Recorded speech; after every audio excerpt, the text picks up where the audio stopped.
Il progetto Gateway tradotto integralmente in italiano, un approccio scientifico alla parapsicologia. Che cos'è la coscienza? Sopravvive la morte fisica? La pagina nascosta del progetto Gateway, la scienza degli antichi, i nuovi progetti brain dei governi, remote viewing, viaggi fuori dal corpo, meditazione trascendentale, la vera Matrix a cui sei sottoposto, sogni e parapsicologia, esperienze di pre-morte e carte ufficiali alla mano, nuovi e inediti documenti sulla metafisica tradotti in italiano. Tutto questo nel mio nuovo libro, The Gateway Secret, le potenzialità nascoste del cervello umano e i documenti segreti della CIA sulla coscienza. Molto presto, fuori ovunque.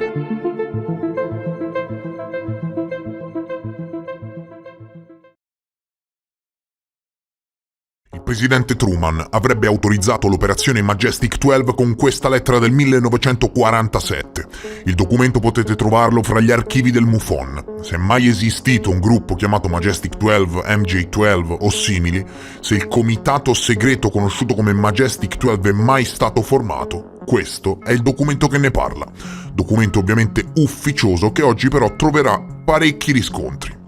Se fosse reale, questa oscura congrega di scienziati, pezzi grossi militari e funzionari governativi si è riunita in risposta al recupero da parte dell'esercito di un'astronave aliena nel luglio del 1947. Il loro scopo era quello presumibilmente di indagare sulle circostanze correlate agli UFO e mantenere la vigilanza contro ulteriori incursioni aliene. Tra i nomi che compaiono come membri originali dell'MJ12 troviamo il contrammiraglio Roscoe Hillenkotter, primo direttore della CIA, il dottor Vannevar Bush, che dirigeva l'Ufficio per la ricerca scientifica e lo sviluppo in tempo di guerra, James Forrestal, segretario alla difesa, e Nathan Twining, capo di Stato Maggiore Congiunto della Difesa. Presumibilmente questo oscuro gruppo lavorava a stretto contatto con il settore privato, con aziende aerospaziali private che aiutavano a tenere il tutto ancora più segreto. Vi torna alla mente niente? Esatto, quello che afferma Grush è quello che viene confermato indirettamente da 80 anni. L'MJ12 è esistita davvero? Questa è la domanda. 60 anni dopo, la discussione infuria ancora e se infuria, signori, non è un caso. Infuria perché man mano che il governo apriva i suoi archivi e l'ambiente accademico dedicava risorse preziose a questo argomento, saltavano fuori incentivi che valorizzavano l'ipotesi secondo cui le superpotenze mondiali sono entrate in possesso di tecnologia esotica. Dopo averli esaminati, l'FBI ha dichiarato che i documenti dell'MJ12 erano completamente fasulli e molti ufologi li considerano un'elaborata bufala. Cosa c'è di vero? E soprattutto, avrebbero mai potuto dare una risposta diversa da questa nel momento in cui, prima del 2017, tramite il programma ATIP, il governo non ne aveva mai ammesso nemmeno l'esistenza degli UFO? Oggi ti riporto a casa. Durante il mio ultimo video vi ho riportato davanti agli occhi il fascicolo del progetto Aquarius, un fascicolo non ufficiale, ufficioso, ok? Ufficioso, di cui non è mai stata accertata l'autenticità, condiviso dal noto ufologo Steven Greer, dove si racconta per filo e per segno, sotto l'MJ12 e svariati altri progetti e programmi come il progetto Snowbird, Sigma e altri, progetti clandestini di recupero UFO in cui viene designata una vera e propria squadra speciale governativa che in combutta con il settore aerospaziale privato si occupava dello studio degli UFO. Questo dicono questi documenti, ok? Vi ritorna alla mente niente? No? Esattamente ancora quello che dice Grush, quello che è stato confermato anche da altri whistleblowers. Allora, 15 anni fa tutta la storia dell'MJ12 è stata parecchio sminuita, soprattutto mai confermata, anzi molti dei documenti sono stati reputati dei falsi, ma c'è forse qualcosa di diverso rispetto a ciò che è stato affermato davanti al Congresso? Perché dicono le stesse cose, chiaro? Come pensi che si sarebbe comportato il governo americano alla fine degli anni '80 di fronte ad una fuga di documenti in cui si svelava il coinvolgimento del governo stesso in programmi segreti di recupero UFO? Parliamo di progetti neri, non in bilancio, significa rubare i soldi statali. Cosa ne pensi? Fila tutto liscio come l'olio e più andiamo avanti con la ricerca e più torna tutto. Ma cos'è che mi ha acceso la fiamma? Seguimi fino alla fine. Sono qui a parlarne, signori, perché in questo episodio caccio una bomba non indifferente, ok? Ma non a parole, non a parole. Vi caccio un siluro devastante, mai trapelato prima in Italia in ambito ufologico, capace di farvi cadere tutti i capelli. Chiaro, se sei un appassionato di UFO, ti potrebbero cadere i capelli. Nello scorso video mi serviva il PDF del progetto Aquarius per dare fondo al mio riferimento, dovevo mostrarlo nel video, no? E mi sono imbattuto casualmente in un PDF. io scorrevo questo file, no? E mi sono accorto di richieste e risposte FOIA, documenti allegati, molti dei quali sono documenti MJ12. E l'occhio però mi è caduto sul link di quel PDF. reganlibrary.gov, sito governativo.gov, sito governativo ufficiale correlato alla libreria digitale della presidenza di Ronald Reagan. Non ci volevo credere. Documenti MJ12, domande e risposte FOIA catalogate nei documenti storici del presidente Reagan.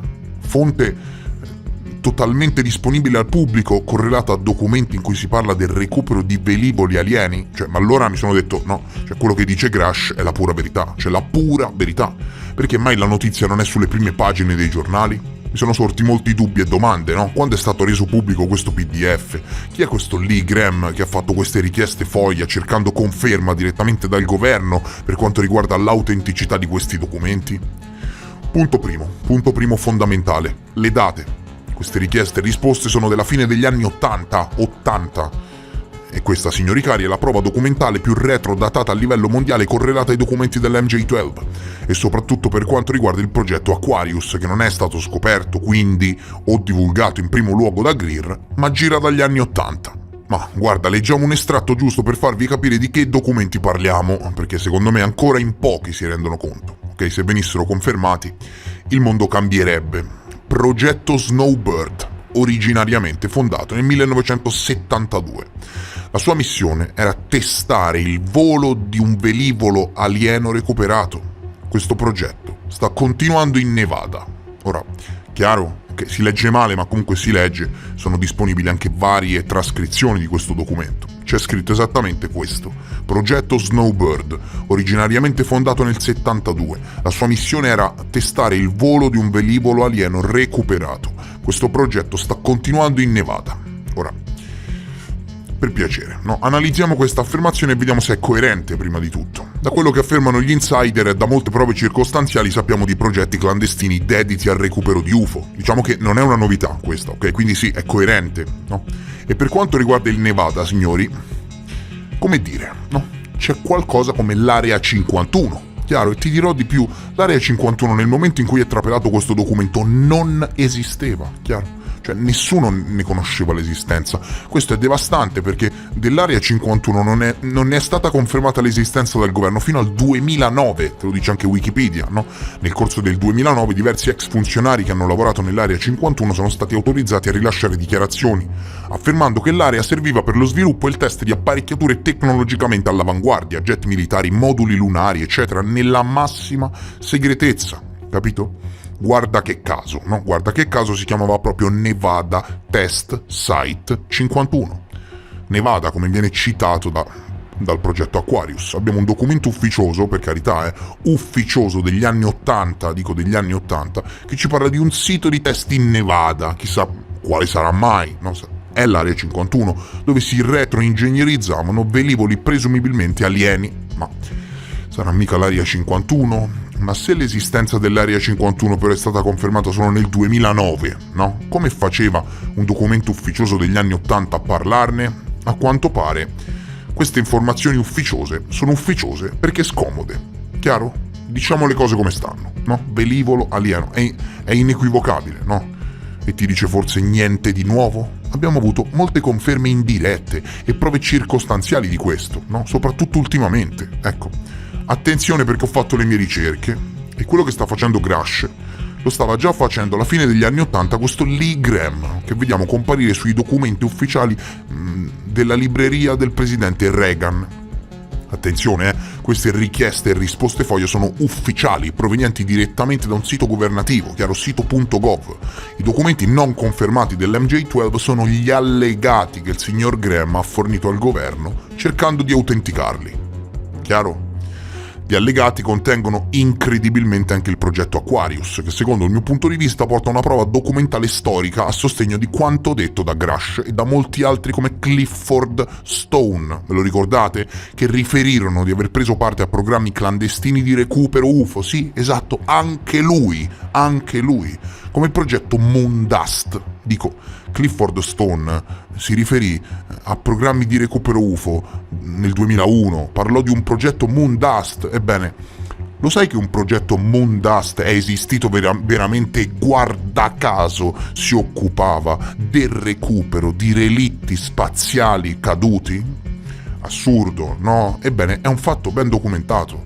Alla luce del sole si occupavano del recupero di relitti spaziali sovietici, ma non è forse plausibile che si occupassero anche di UFO, quando nessuno sapeva che il governo studiava gli UFO?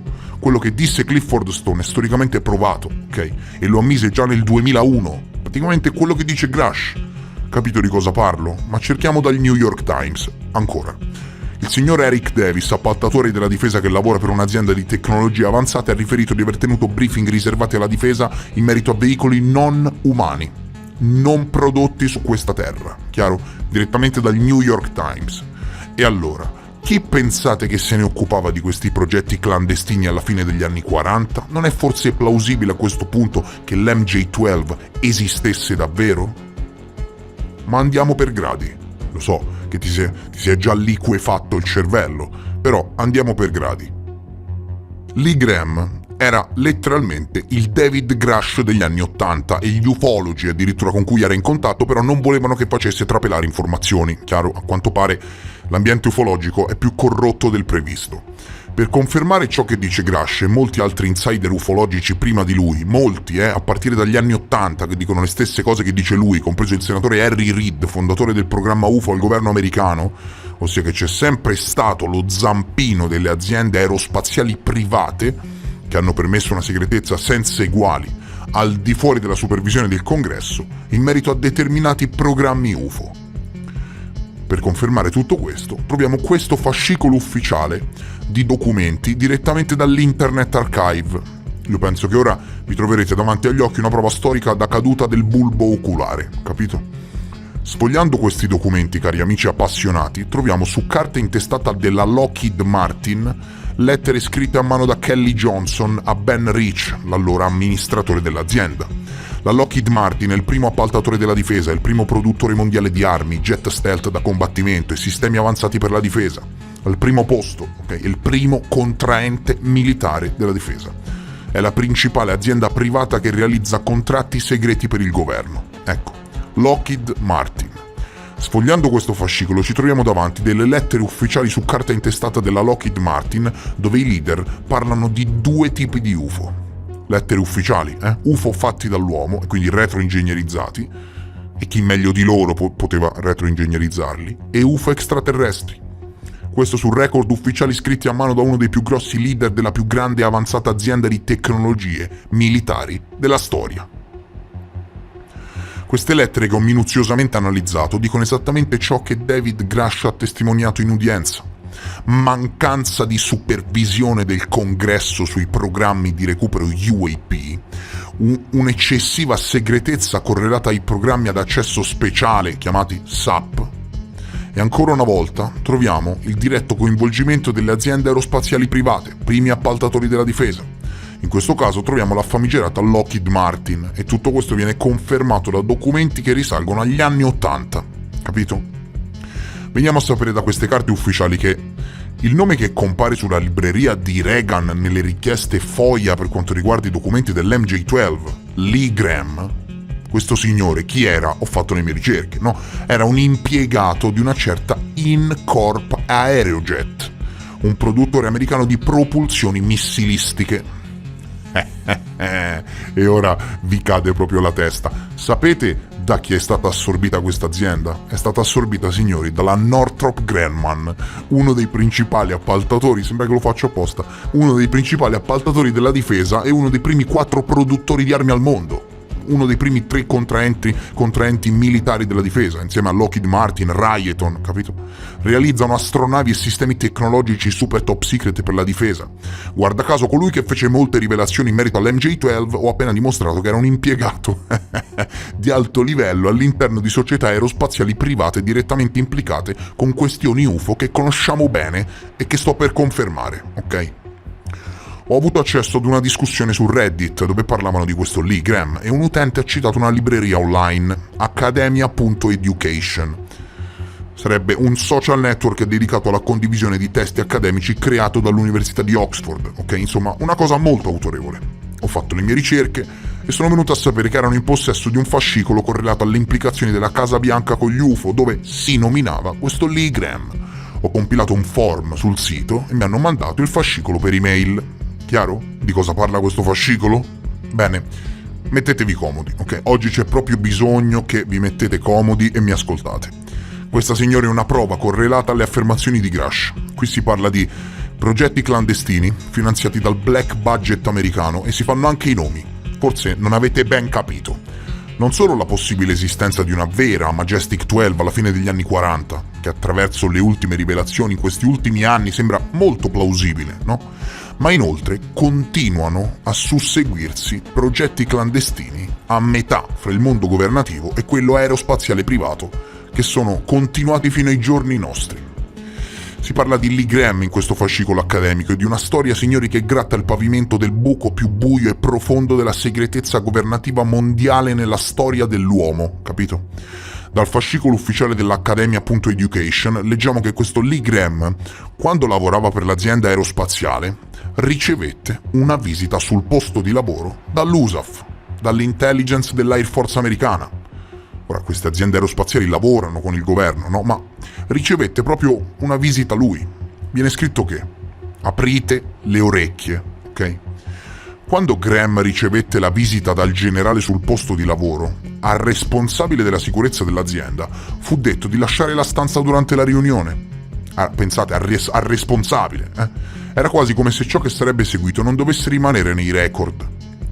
Lee Graham ha trascorso 3 decenni, 30 anni, ok? Cercando di convincere il governo degli Stati Uniti a prendere una decisione sull'autenticità del documento MJ-12 e sul progetto Snowbird, quello che vi ho citato prima, no? Che aveva ricevuto dal ricercatore Bill Moore all'inizio degli anni '80. Ora, anni dopo, Graham crede ancora che il documento sia legittimo. Uno degli eventi chiave che lo hanno portato a credere che i documenti siano reali è stato proprio questo incontro. Una di queste indicazioni positive arrivò il 15 settembre 1987, quando Graham ricevette una visita personale al lavoro da un generale a 2 stelle dell'aeronautica militare di Washington e insieme al generale c'era un uomo identificato come l'agente speciale dell'FBI William Harley. Il generale, vestito in abiti civili, venne presentato anonimamente. Più tardi, mentre leggeva una rivista dell'Air Force nella biblioteca dell'Aerojet, Graham trovò una foto e capì chi era quel generale. Qui troviamo la foto del generale, signori. Si trattava del generale Michael Kirby, che al momento dell'incontro con Lee Graham era direttore dell'ufficio di collegamento legislativo dell'aeronautica militare con il Congresso. In precedenza era stato di stanza alla base dell'aeronautica militare di Nellis, dove sembrava essere stato al comando degli aspetti operativi del sistema stealth e degli aerei da caccia, così come altre attività aeronautiche molto sensibili. Lee Graham, perché questo generale è andato da Lee Graham, no? Te lo spiega. Lee Graham aveva presentato decine di richieste foglia sugli UFO, parliamo degli anni '80, e sul programma di caccia F-117 Stealth, che non era ancora stato declassificato nel 1987. Nel 1985 Graham era stato sottoposto ad un'indagine codice rosso da parte del servizio investigativo della difesa sul suo lavoro relativo ai suoi interessi per gli F-117. L'Aerojet aveva richiesto l'indagine di sicurezza dicendo al servizio investigativo della difesa che questa struttura ha appreso che il dipendente in oggetto di cui sopra ha cercato informazioni molto sensibili che non ha bisogno di conoscere e che potrebbero non essere nel migliore interesse per la sicurezza nazionale. Questo fascicolo prova che questo signore Lee Graham, praticamente il Grush degli anni '80, ha ricevuto pressioni direttamente sul posto di lavoro da un generale dell'Air Force che lavorava nella base di Nellis a progetti molto sensibili. Sapete cos'è la base di Nellis, giusto per chiudere il cerchio in modo veramente ma veramente devastante, in maniera che ti si liquefà il cervello, ti diventa proprio lava colata?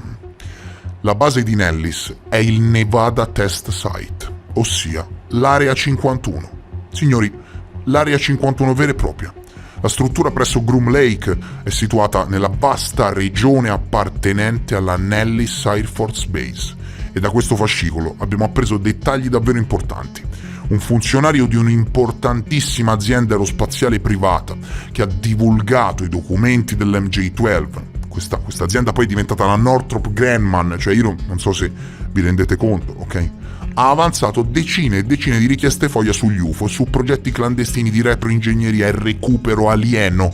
E guarda caso abbiamo record storici che dimostrano che ha ricevuto pressioni da un generale a 2 stelle dell'Air Force, che guarda caso era al comando degli aspetti operativi del sistema stealth e degli aerei da caccia, così come altre attività aeronautiche di test molto sensibili. Cosa conferma indirettamente e in modo ufficiale tutto questo?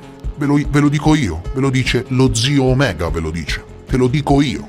Lo conferma questo memo ufficiale.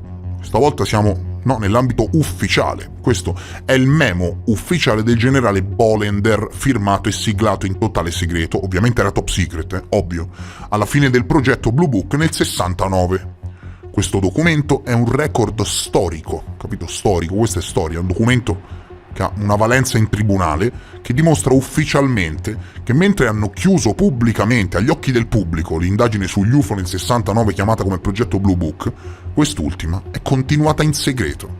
Qui viene imposto, ordinato, che tutte le segnalazioni significative di UFO continueranno ad essere catalogate e studiate dal governo americano. Abbiamo comunque sia la prova storica ufficiale che mai, neanche un mese dalla fine degli anni 40 ad oggi, il programma UFO del governo è mai cessato. E abbiamo un fascicolo ufficiale dalla libreria di Reagan che ci mostra i documenti dell'MJ-12. Se quello che dice Grush fosse vero, e vi assicuro che almeno in parte lo è, guarda, ho studiato veramente tanto, vi assicuro che almeno in parte lo è. Non è forse confermato tutto il filone narrativo correlato all'MJ-12? È semplice, no? Non parliamo mica della luna di colore viola, no? Parliamo di programmi clandestini di recupero UFO e retroingegneria, qualcosa che si sente dagli anni 60, capito? Non da Grush ultimamente. Ma rimaniamo nell'ambito ufficiale, concludo così, ok? Vediamo cosa scrivono ufficialmente sul rapporto UFO ufficiale del governo americano. Vediamo se possiamo trovare qualche indicazione anche in ambito ufficiale. Documento divulgato ufficialmente dal direttore dell'intelligence nazionale. Scrivono questi signorini molto furbi, ma altro che furbi, scrivono che tra i goal del programma UFO del governo viene scritto che gli enti preposti dovranno fornire, testualmente, un aggiornamento sugli sforzi in corso sulla capacità di catturare o sfruttare i fenomeni aerei non identificati. Capito? Catturare e sfruttare, no? Quindi catturare e retroingegnerizzare, capito? Ecco il vero intento. E il vaso di Pandora si è aperto. Penso che con questo non ci sia più niente da dire. Anche da documenti ufficiali troviamo conferme. Catturare e sfruttare fenomeni aerei non identificati. Per oggi, signori, è tutto. Siccome questi video sono una fonte documentale inesauribile, risorsa veramente patrimonio dell'umanità, io vi condivido come sempre a fine video tutti i documenti, link ai siti ufficiali e quant'altro sul mio canale Telegram, così che possiate approfondire e soprattutto vedere con i vostri occhi. Spero che il video vi sia piaciuto. Mi raccomando, se è così, aiutami con un semplice like. E se sei nuovo e ti interessano i temi che affronto, iscriviti al canale. Io vi voglio bene, vi ringrazio per essere stati con me e vi rimando come sempre al prossimo episodio. Adieu!